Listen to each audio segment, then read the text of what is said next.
9 minus 9 equals 0.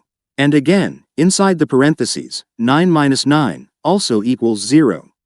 Finally, 0 times 0 equals 0.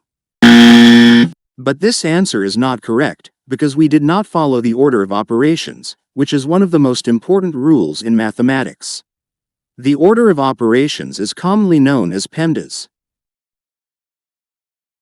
In PEMDAS, P stands for parentheses, E stands for exponents, M stands for multiplication, D stands for division, A stands for addition, and S stands for subtraction. According to PEMDAS, in any mathematical expression, we first solve the operations inside the parentheses, then we calculate exponents, then multiplication and division, and finally, addition and subtraction.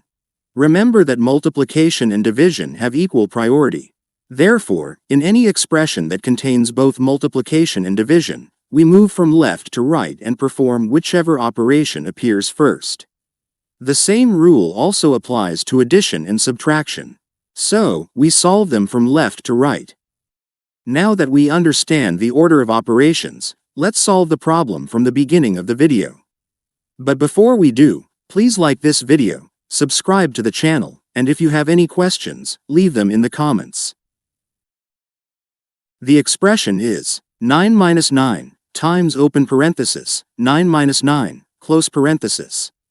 In this expression, we have a subtraction, a multiplication, and a pair of parentheses. Inside the parentheses, there is another subtraction. The multiplication sign is written here. In mathematics, when a number is placed next to parentheses, it means that the number is multiplied by the expression inside the parentheses. However, for simplicity, the multiplication sign is usually not written. According to PEMDAS, we must first solve the operation inside the parentheses. 9 minus 9 equals 0. The expression becomes 9 minus 9 multiplied by 0. Now, we have a subtraction and a multiplication. According to PEMDAS, multiplication has a higher priority than subtraction. So, we perform the multiplication first. 9 times 0 equals 0. Finally, 9 minus 0 equals 9, which is our correct answer. Thank you for watching. Goodbye.